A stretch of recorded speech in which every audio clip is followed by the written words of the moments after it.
अस्सलाम वालेकुम दोस्तों, वेलकम है आपके मेरे यूट्यूब चैनल पाइपिंग नॉलेज में। Today we are going to discuss about preparation of hydro test. आज की वीडियो में स्पेशली हम बात करने वाले हैं कि हाइड्रो टेस्ट का प्रिपरेशन हम लोग कैसे करते हैं। प्रिपरेशन करने से पहले आपको ऑलरेडी प्लान मिलता है, टेस्ट पैक मिलता है कि भाई ये टेस्ट पैक का मैकेनिकल क्लियरेंस कंप्लीट हो गया है। मैकेनिकल क्लियरेंस मतलब कंस्ट्रक्शन की एक्टिविटी कंप्लीट हो गई। उसके बाद उसमें जो ए कैटेगरी पंच पॉइंट था वो ए कैटेगरी पंच पॉइंट भी क्लोज हो गया है। उसके बाद अब आपके पास वो टेस्ट पैक आएगा जिसमें आपको हाइड्रो टेस्ट करना है। तो हाइड्रो टेस्ट का प्रिपरेशन करने से पहले आपको उसमें टेस्ट प्रेशर कितना है, उसमें नंबर ऑफ ब्लाइंड कितना इंस्टॉल करना है। ब्लाइंड लिस्ट एक टेस्ट पैक में होता है जिस ब्लाइंड लिस्ट में आपको डिटेल मिलेगा। फिर उसके बाद है आपको उस ब्लाइंड लिस्ट के अकॉर्डिंग आपको ब्लाइंड अरेंज करना है, उसका नट बोल्ट गैस्केट, उसके बाद नेक्स्ट है कि वो वाटर कितना कैलकुलेशन, वाटर का कैलकुलेशन कितना है, उसमें वाटर कितना लगेगा। तो दिस टाइप ऑफ अरेंजमेंट आपको करना पड़ता है जिसको हम लोग प्रिपरेशन ऑफ हाइड्रो टेस्ट करते हैं। तो सबसे पहला पॉइंट है इसमें selection of manifold and pressure gauge. आप सिलेक्शन करेंगे, उसमें सेलेक्ट करना रहता है कि मैनीफोल्ड का और हाइड्रो टेस्ट प्रेशर गेज का सिलेक्शन कैसे करते हैं। देखिए समझिए, हाइड्रो मैनीफोल्ड का क्या है कि आपको जितने बार पे टेस्टिंग करना है उसके 1.5 टाइम्स ज़्यादा होना चाहिए आपका मैनीफोल्ड का टेस्ट सर्टिफिकेट। जो मैनीफोल्ड हम लोग बनाएंगे, जो मैनीफोल्ड का फैब्रिकेशन करते हैं, तो मैनीफोल्ड को फिर एक थर्ड पार्टी से इंस्पेक्शन करवाना पड़ता है। तो मैनीफोल्ड का इंस्पेक्शन मतलब आपका जो टेस्टिंग प्रेशर, तो अब हम लोग डेली जो हमारा डिफरेंट टेस्ट पैक है उसके अकॉर्डिंग तो मैनीफोल्ड बनाएंगे नहीं। तो क्या करेंगे, जो हमारा maximum number of test pressure, maximum test pressure, suppose कीजिए कि अगर हमारे प्रोजेक्ट में 10 टाइप का टेस्ट प्रेशर है, 10 है, 20 है, 30 है, 50 है, 45 है, 100 है, तो हम 100 को 1.5 से मल्टीप्लाई करके मतलब 150 पे मैनीफोल्ड को टेस्ट करा लेंगे। तो मैनीफोल्ड को अगर हम 150 पे टेस्ट करा लेंगे तो अब क्या है कि हमारा जितना भी टेस्ट प्रेशर है 100 से कम का, मतलब 100, 90, 95, 82, 85 या फिर 50, 48 जैसा भी टेस्ट प्रेशर है अपना, तो हम उन सब में वो मैनीफोल्ड यूज़ कर सकते हैं। तो मैनीफोल्ड का सिलेक्शन हो गया। मैनीफोल्ड का सिलेक्शन के लिए आपके पास जो मैनीफोल्ड है, जो आपका टेस्ट प्रेशर है उससे 1.5 टाइम्स ग्रेटर देन का आपके पास मैनीफोल्ड का सर्टिफिकेट होना चाहिए। उसके बाद सेकंड नंबर है प्रेशर गेज। तो सपोज़ कीजिए कि आपका टेस्ट प्रेशर है 50, तो मैनीफोल्ड तो 150 बार वाला आपके लिए ओके है। अब हम बात करेंगे प्रेशर गेज की। तो प्रेशर गेज का सिंपल एंड फॉर्मूला है कि अगर आप कोई भी प्रेशर गेज यूज़ करेंगे तो उसका जो रेंज होना चाहिए वो मिनिमम 1.5 से लेकर के 4 टाइम्स तक होना चाहिए। तो सपोज़ कीजिए कि अगर हमारा 50 बार टेस्ट प्रेशर है, 50 बार, तो उसका रेंज क्या होगा, 50 इंटू 1.5 मीन्स 75 हो गया। 75 से 50 इंटू 4, तो 50 इंटू 4 मीन्स 200। तो आपका जो प्रेशर गेज होना चाहिए वो 0 टू 75 से लेकर के 0 टू 200। हम अब कौन सा प्रेशर गेज यूज़ करेंगे, जैसे हमारे पास बहुत सारा प्रेशर गेज है, 0 to 1000, 0 to 500, 0 to 200, 0 to 300, 0 to 400। तो हम जो सिलेक्ट करेंगे इन बिटवीन 0 टू 75 से 0 टू 200 तक। अगर कोई हमारा प्रेशर गेज 0 टू 100 बार का है तो हम लोग 50 बार में यूज़ कर सकते हैं। अगर हमारा टेस्ट प्रेशर 50 बार है तो 0 टू 100 यूज़ कर सकते हैं, 0 टू 75 यूज़ कर सकते हैं, 0 टू 200 यूज़ कर सकते हैं। लेकिन 0 टू 70 बार नहीं यूज़ कर सकते, 0 टू 210, 220, 250 वो नहीं यूज़ कर सकते।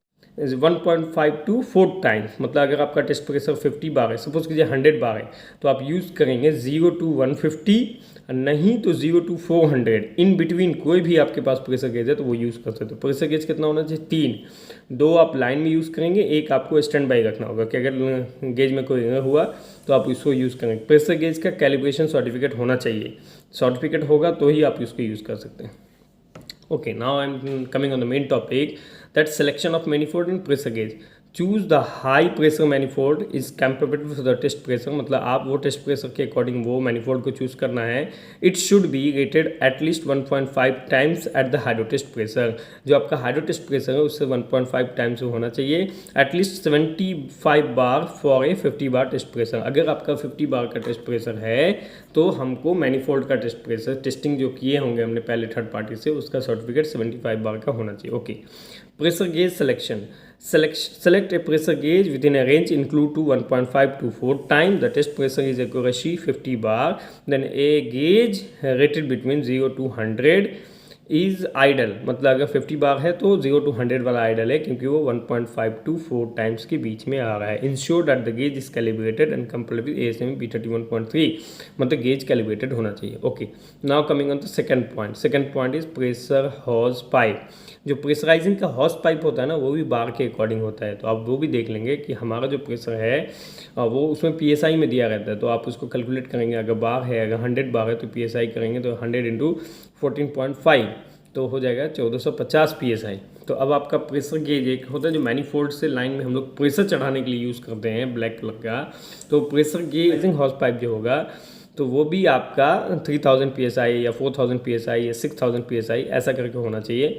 ऐसा नहीं है कि आपको 1450 आपका देखिए। अभी टेस्ट प्रेशर कितना है, 100 है। सपोज़ कीजिए कि हमारा टेस्ट प्रेशर 100 है, तो अगर 100 का तो अपने मिनिमम 1450 PSI का चाहिए। तो आप जब रिक्वेस्ट करेंगे तो 3000 PSI या 4000 PSI 7000 PSI ऐसा करके आता है उसमें। तो आप प्रेशर हॉर्स पाइप जो रिक्वेस्ट करेंगे वो 3000 4000 PSI का रिक्वेस्ट करेंगे। उस 1700 का भी आता है, 788 2000 का भी आता है, ऐसे करके प्रेशर गेज आता है, प्रेशर हॉर्स पाइप आता है, जो हम लोग मैनीफोल्ड से लाइन में कनेक्ट करते हैं, मैनीफोल्ड से चार्ट रिकॉर्डर में कनेक्ट करते हैं, मैनीफोल्ड से पंप में कनेक्ट करते हैं, प्रेशराइजिंग पंप में। तो ये सब एक्टिविटी के लिए आपको प्रेशर हॉर्स पाइप चाहिए। उसमें 4-5 सेट रहेगा, तो 12-12 मीटर का या 10-10 मीटर का, तो एनफ है वो आपके लिए। कनेक्शन करने के लिए आपको प्रॉपर कनेक्शन के लिए जो हॉर्स पाइप को कनेक्शन करेंगे प्रेशराइजिंग हॉर्स पाइप से या मैनीफोल्ड से या फिर उससे, तो उसके लिए प्रॉपर कपलिंग आता है, एक थ्रेडेड कपलिंग। तो secure the connect manifold the pressurising pump, ensure no leak, वहाँ से आपको लीक नहीं होना चाहिए। उसके लिए हम लोग डिफरेंट टाइप का कपलिंग है उसमें, थ्रेडेड निप्पल टाइप का, तो वो आपको अरेंज करना होगा। फिलिंग हॉर्स पाइप के लिए फिलिंग का मतलब समझे। फिलिंग का मतलब है कि लाइन को सिर्फ फिल करना है।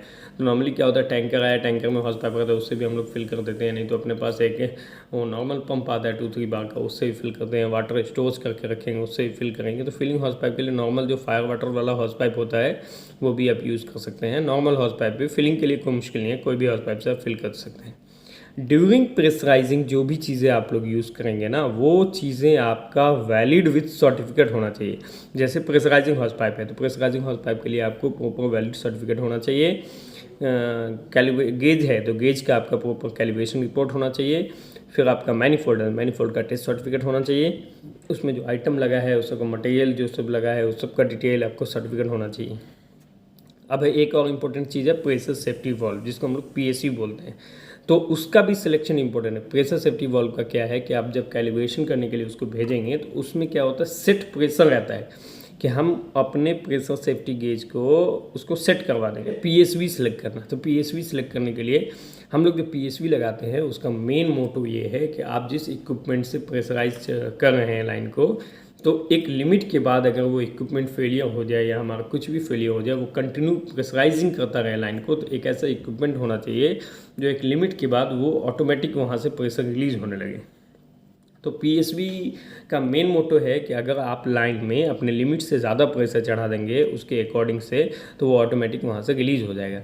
तो रिलीज़ होने का मतलब कि हमारा उसको एक सेट करते हैं हम लोग। तो सेट करने का मतलब है कि हमारा टेस्ट प्रेशर है 50, तो 50 इंटू 1.1 से मल्टीप्लाई करके हम लोग उसको 55 पे सेट कर देंगे। मतलब उसका जो भी हमारा टेस्ट प्रेशर है उससे 10% एक्स्ट्रा, तो 1.1 से हम लोग अगर मल्टीप्लाई करेंगे तो वो हो जाएगा 55। तो अब हम उसको कैलिब्रेशन के लिए भेजेंगे और उसको नोट करके देंगे कि भाई तुम इसको 55 पे सेट कर देना। तो 55 पे सेट करने से अगर हम लाइन में प्रेशर इंक्रीज़ करेंगे और इंक्रीज़ करते करते मोर देन 55 कर दिए, हमारा टेस्ट लिमिट 50 है, अगर हम 50 मान लिया किसी ने कंट्रोल नहीं किया, मोर देन 55 हो गया, तो ऑटोमेटिक वहाँ से पॉपअप हो जाएगा, मतलब वहाँ से रिलीज़ हो जाएगा। तो आपका टेस्ट पर लाइन का प्रेशर कभी भी 55 से आगे नहीं जाएगा, इंक्रीज़ नहीं करेगा। Choose A PSV that is set to relieve pressure at 1.1 times test pressure से 1.1 टाइम पे उसको सेट करते हैं। For a 50 bar test pressure that set the PSV and 55 bar to prevent the over pressurising, मतलब line को over pressurising से बचाने के लिए हम लोग उसको सेट करते हैं। इंस्टॉल द PSV, इंस्टॉलेशन कहाँ पे है इसको, install the PSV close to the test section, ensure it easy to accessible, मतलब ऐसी जगह लगाइए जहाँ से आप ईजी वहाँ से जा सकते हैं, और क्लोज टेस्ट सेक्शन के नज़दीक में लगाइए जहाँ से प्रेशर इंक्रीज हो रहा है। नॉर्मली हाई पॉइंट पे लगाते हैं। Selection of the pressurising pump, अब आप प्रेशराइजिंग पंप का भी सिलेक्शन करना है। प्रेशराइजिंग पंप क्या है, लाइन ऑलरेडी फिल है, उसमें हम एक्स्ट्रा प्रेशराइजिंग करते हैं। तो use a hydraulic pump for capable to generating a pressuriser above 50 bar. जो भी ऐसा पंप हो जो 50 बार से ज़्यादा हो, नॉर्मली 50 बार है। अगर छोटा लाइन है तो हम लोग हैंड पंप से भी यूज़ कर सकते हैं। अगर लॉन्ग लाइन है तो उसको प्रेशराइजिंग पंप चाहिए। Typically up to 75 bar to allow for the suitable pressurising, मतलब जितना टेस्ट प्रेशर उससे ज़्यादा का रहेगा तो ईजी आप में प्रेशराइज करें। कैपेसिटी क्या है, the pump should have enough capacity to maintain the test pressure for the required duration, वो फिल कर सके और उस ड्यूरेशन में वो लाइन मेंटेन रह सके। ओके, अब एक और इम्पोर्टेंट चीज़ है जो हम आपने ये सारी चीज़ों तो देखा, एक है चार्ट रिकॉर्डर। तो चार्ट रिकॉर्डर क्या करता है, जो आपकी रीडिंग प्रेशराइजिंग में गेज में आपको रीडिंग आता है वो चार्ट भी उसमें प्रिपेयर होता है। क्योंकि हम लोगों को अगर टेस्ट प्रेशर 50 है तो ऐसा नहीं है कि हम लोग एक ही बार में 50 बार उसको चला देंगे।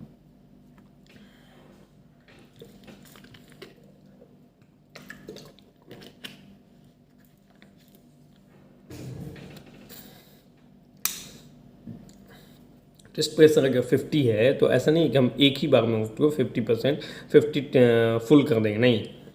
अब देखिए उसमें हम लोग कैसे प्रेशराइजिंग करते हैं लाइन को, वो भी एक क्रिटिकल पॉइंट है। प्रेशराइजिंग करने का मतलब हुआ कि पहले लाइन को फिल करेंगे, फिल करने के बाद 5-6 बार, 4 बार, 3 बार पे उसको फ्लशिंग करेंगे। फ्लशिंग करने का मतलब हुआ कि हम लाइन में 4 बार प्रेशर चढ़ा दिए और हाई पॉइंट से हमने ओपन कर दिया, तो मतलब वो प्रेशर रिलीज़ हो गया। तो उससे क्या है कि लाइन में जो भी इंटरनल एयर है वो भी रिलीज़ हो जाएगा। ऐसा हम तब तक करेंगे जब तक लाइन की कंप्लीट एयर रिलीज़ नहीं हो जाए। वो कैसे पता चलेगा, जब आप टॉप पॉइंट पे ओपन करेंगे तो वहाँ एयर बबल्स नहीं आने चाहिए। मतलब अगर एयर बबल्स आ रहा है तो समझिए लाइन में आपके पहले से एयर है। तो आप कंटिन्यूसली उसको 4 बार 5 बार पे प्रेशर 4 बार पे ले जाएंगे और टॉप पॉइंट पे जो हाई पॉइंट है वहाँ ओपन करेंगे, फ्रीक्वेंटली ओपन करेंगे तो आपका वो स्लोली रिलीज। जब आप लास्ट टाइम ओपन करेंगे तो क्या होगा, कंटिन्यू सिर्फ और सिर्फ वाटर वहाँ से रिलीज होगा, एयर बबल्स नहीं आएगा। वो आप विजुअली देख सकते हैं। अगर एयर बबल्स नहीं आ रहा है डेट मीन्स सिंस लाइन का कंप्लीट एयर रिलीज हो गया। ओके, सेकेंड थिंग, जब आपका कंप्लीट एयर रिलीज हो जाता है तब आप वहाँ हाई पॉइंट पे बंद करेंगे। नाउ प्रेशराइजिंग, तो हम लोग प्रेशराइजिंग करेंगे, फिर चार्ट इंस्टॉल करेंगे। चार्ट रिकॉर्डर में चार्ट रिकॉर्डर का भी सिलेक्शन है। अगर हमारा 50 बार का ये है टेस्ट प्रेशर है तो हम जो चार्ट रिकॉर्डर जो यूज़ करेंगे ना वो भी बिल्कुल प्रेशर गेज के जैसे कि 50 बार का है तो 0 to 75 बार का यूज़ कर सकते हैं या 0 to 200 बार का यूज़ कर सकते हैं। इन बिटवीन का कोई भी हो, 0 to 100 हो okay, 0 to 150 okay, 0 to 200 okay, 0 to 180 okay, 0 to 75 okay. लेकिन 0 to 50 बार में 0 to 50 नहीं चलेगा, 0 to 300 नहीं चलेगा, 400 नहीं चलेगा, 500 नहीं चलेगा। तो जो रेंज है 50 अगर टेस्ट प्रेशर है तो 1.5 to 4 टाइम्स के बिटवीन में ही रहेगा, तो वही हम लोग यूज़ कर सकते हैं। Okay, now I discuss about chart recorder में चार्ट हम लोग जो इंस्टॉल करेंगे तो फिर उसमें हम लोग चार्ट इंस्टॉल करेंगे जब हम रेडी हो जाएंगे प्रेशराइजिंग करने के लिए, मतलब फ्लशिंग कंप्लीट होने के बाद। तो उसमें जो हम अब हमारा 50 बार है तो हम उसको चार पार्ट में डिवाइड करेंगे। तो अगर हम 4 पार्ट में डिवाइड करते हैं तो 12.5 बार आता है। तो now I go for pressurising, तो 0 to 12.5 प्रेशराइजिंग कर दिया लाइन को, फिर वो होल्ड हो गया। अब होल्ड होना कितना, 15 मिनट का उसमें होल्ड टाइम है। अब 15 मिनट तक उसको होल्ड कर दे, स्टेबल होने दें। फिर वो चार्ट 15 मिनट टाइम लेगा, वो जो चार्ट मूव हो जाएगा और फिर मूव होने के बाद आप फिर 12.5 to 25 तक आप उसको रेस करेंगे। फिर 15 मिनट होल्ड करेंगे, फिर 25 to 37.5 रेस करेंगे, फिर उसमें होल्ड करेंगे, फिर 37.5 to 50। तो आपका ये 4 टाइम में आपने 50 बार आपने अचीव कर लिया। जब 50 बार अचीव हो जाएगा आपका टेस्ट प्रेशर उसमें प्रेशर, तो आपको होल्ड करना है 1 आवर। वो एज पर क्लाइंट है, कहीं 30 मिनट है, कहीं 1 आवर है, कहीं 2 आवर है। ये in for oil and gas के यूनिट और ऑयल एंड गैस की रिफाइनरी में मैक्सिमम 2 आवर तक रहता है। आप पाइपलाइन में करेंगे तो 24 आवर 4 आवर ऐसे करके भी लाइन है, 4 आवर भी रहता है, 24 आवर। ओके, जब आप होल्ड करेंगे तो 1 आवर होल्ड करेंगे। इन बिटवीन होल्ड टाइम में जो आपका इंस्पेक्शन होगा लाइन का, ओवरऑल लाइन का इंस्पेक्शन होगा, कहीं आपका लीकेज तो नहीं है। कुछ लीकेज होगा तो उसको डिटेक्ट करने, तो लीकेज होगा तो प्रॉब्लम है। नॉर्मली लीकेज नहीं रहेगा अगर आपने प्रिपरेशन सही से किया है, correct gasket, correct bolt, correct blind install किया है, तो वो लीकेज नहीं होगा। तो क्या है कि अब वहाँ पे होल्ड करने के बाद अब आपका टाइम होगा डिक्रीज़ करने का, मतलब डीप्रेशराइजिंग करने का। तो डीप्रेशराइजिंग भी जैसे हमने प्रेशराइजिंग किया वैसे 50 से 37.5 बार तक हम लोग डिक्रीज़ करेंगे, फिर 15 मिनट होल्ड करेंगे, फिर 37 टू 25, 25 टू 12.5, 12.5 टू 0।